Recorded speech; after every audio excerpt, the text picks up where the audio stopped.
In this video, we are going to talk about opening and placing images, because there's a difference between opening and placing images inside Photoshop.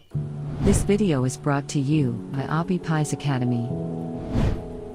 So the most obvious and the one that you probably know technique of opening images is simply by going to the File menu and then just choosing Open. Or we could go to the Control. We could use the Control or Command O if you're on a Mac shortcut right here. So if I just press on it, I'm going to be able to open a file, well, preferably an image, and put it into Photoshop.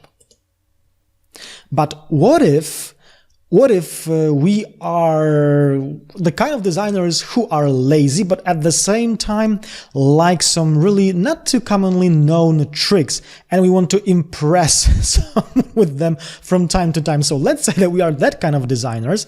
Let me just close this guy right here.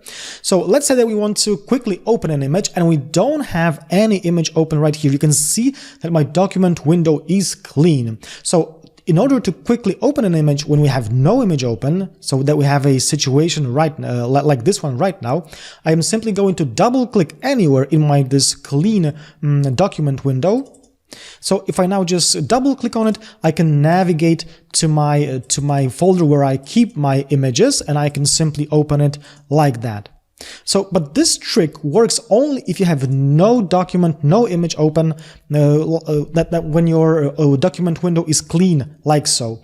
So if I'm just gonna double click again, I can now navigate to my folder, navigate to my image, and open by double clicking an image just like so. And notice that if I now double click anywhere in my document window, I am not going to be able to open a document, open an image with this technique that we just learned, and that I think is really handy and is not too commonly shown in some tutorials or mentioned in some books.